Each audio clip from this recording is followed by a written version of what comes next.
Gerald CELENTE of Trends Journal. Gerald, welcome back. Oh, always great being on with you, Kerry. Thank you. Hey, likewise. It's always great to have you too. So we got currencies blowing up. Now, it's understandable that Venezuela's blows up, probably understandable that Iran's blows up. Is this economic warfare, or is it just the natural state of affairs? It's a combination. It's a very simple formula, and we've been talking about this for quite a long time. As the people who've been following me for years know that, I was one of the first people to call the gold bull run back in 2002. Mm-hmm. And I called the end of it when it was going to around $1,400 an ounce.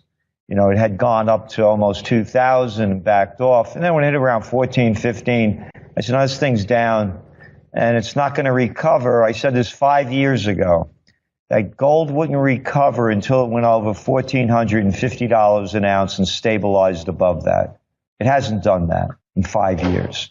And we also went on to say that the bottom of gold was around 1,150 to 1,200. Recently, I've been saying 1,200 an ounce, and that's where it is. I'm mentioning this because it has to do with the dollar. The stronger the dollar gets, the weaker gold goes, and the weaker other currencies go. Gold, for example, people would rather buy treasuries that are paying a higher yield with no risk, and there's an opportunity cost for holding gold, and gold pays no interest. So it's a very simple formula, and it's not, what you like, what you dislike, and taking a side on things. It's just what is. So the stronger the dollar gets, the weaker gold gets, and also all of those emerging markets, and that's who you've mentioned: Indonesia, India, with their rupee and rupiah, the Venezuelan bolivar, the Brazilian real, the Argentinian peso, one currency after another, the South African rand, the Russian ruble. They're all going down for two reasons. One, the dollar is getting stronger, and these emerging markets borrowed tens of trillions of dollars when the dollar was cheap. And now they have to pay back those loans. Turkey's one of them. Turkey, they have enormous amount of loans in the hundreds of billions of dollars. It's mostly dollar denominated. And you mentioned their lira, the Turkish lira is down some 40% this year. That means their debt load went up 40% because they have to pay that back in dollars. Scary. So that's part of it. The other one is the sanctions. The sanctions that Trump has put on Iran, the sanctions they have on Venezuela is a basket case anyway, but the sanctions made it worse. The sanctions on Turkey, the sanctions on Iran, it's sanctions on Russia. It's warfare. There's cyber war, there's economic war, and there's military war. It's a form of warfare. We're stopping you from doing business, and we're going to destroy your economy. They're talking about in Turkey, for example, it has to do with this evangelical minister over there that the Turks, Erdogan, the president, has accused of being behind the coup that tried to overthrow him in 2016. And they're saying, the Americans are saying, that's the reason we're putting on the sanctions, because they won't free him. I mean, come on, it doesn't have anything to do with that. It has to do with Turkey's relationship that's building with Iran, Russia, and China. It has to do with Turkey's opposition to Americans supporting the Kurdish rebels in Syria, who they want to get rid of. And it has to do with doing more business using other currencies rather than the dollar. So that's what the sanctions are, because you're looking at Russia, China, Iran, and other nations saying, we don't want to deal in dollars anymore. And as a matter of fact, the new central bank head of India, he doesn't want to have any foreign money in the nation. He wants mostly, the Indian rupee. And of course, they call them a right-wing nationalist for doing that. What they're doing is they want to break away from central banksterism, and on the international level, and by far, like when you look at the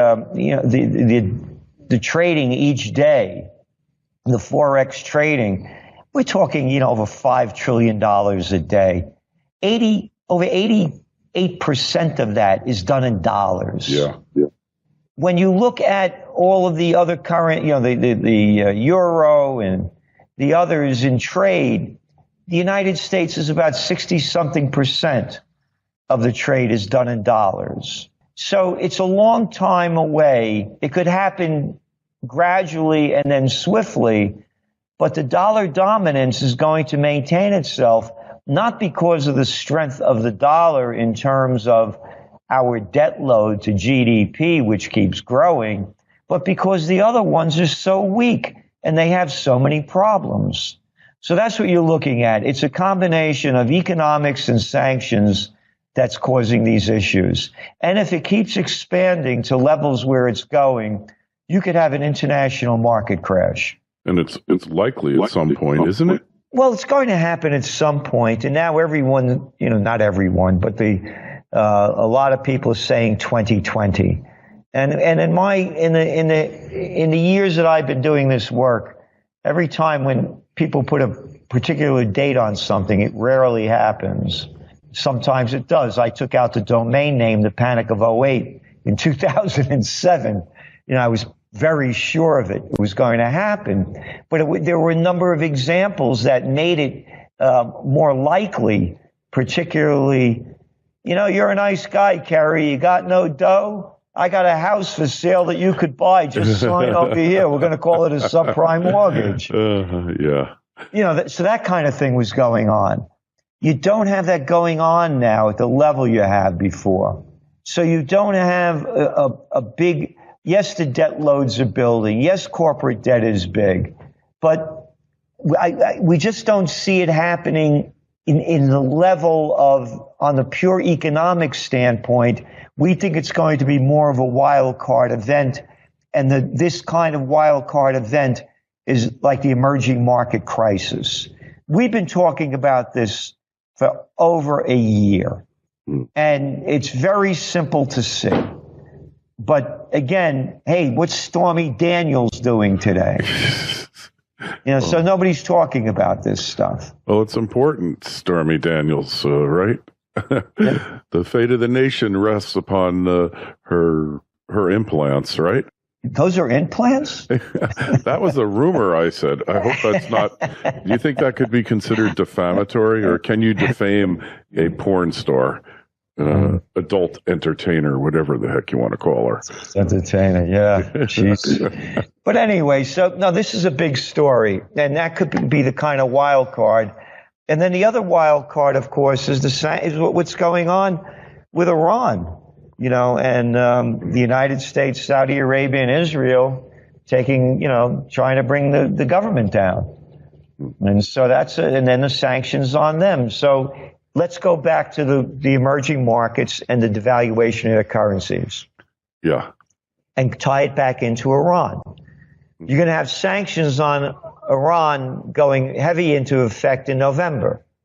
If oil prices escalate beyond $80 a barrel, now they're around $74 a barrel, Brent crude, you're going to see some real problems going on around the world. We're talking about, you mentioned before, India.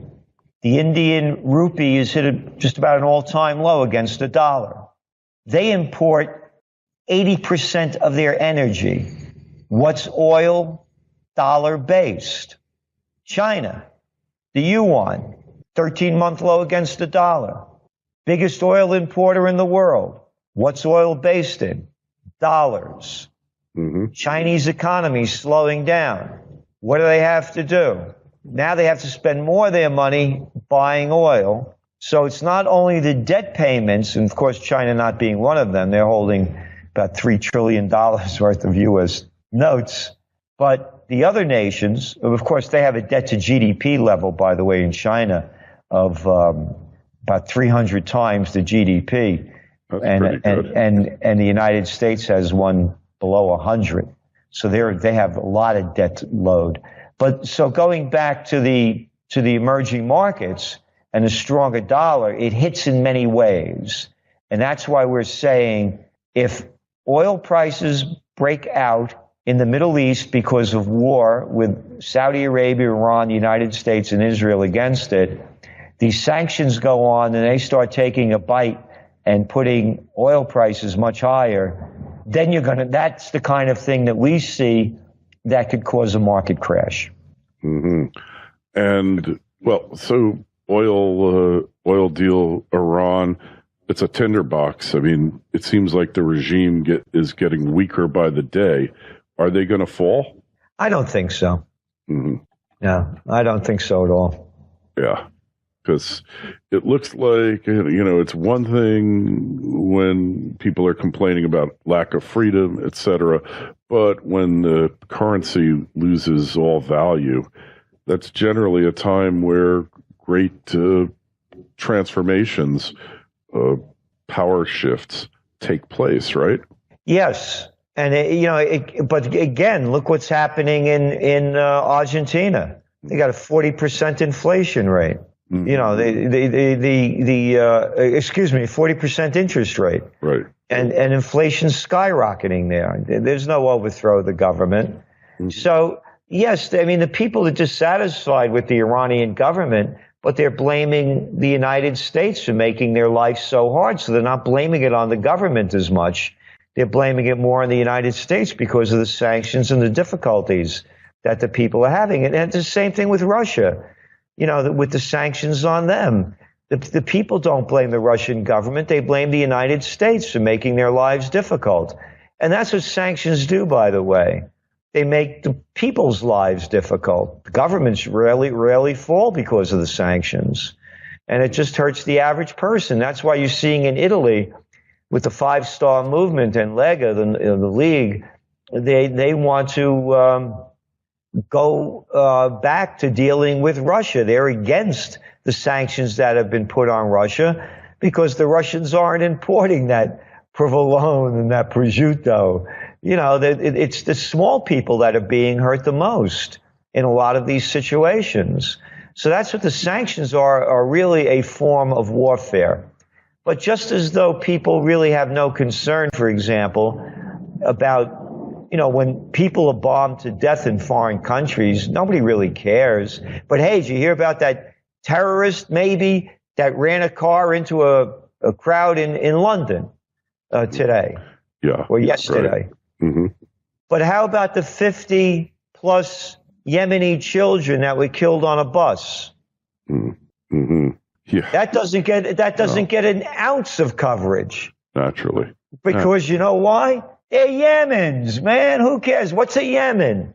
They're not white folks, They're not Europeans or Americans.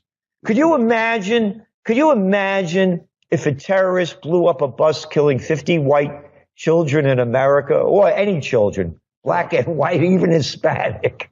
Right. Yeah. Of course, I say that sarcastically. It would be news that would be for weeks. Mm-hmm. The military would build up even larger to fight the terrorism, but slaughter 50 Yemeni children, and that's just 50 among thousands that have been killed by the Saudis in an illegal war. That doesn't make the news at all. Right.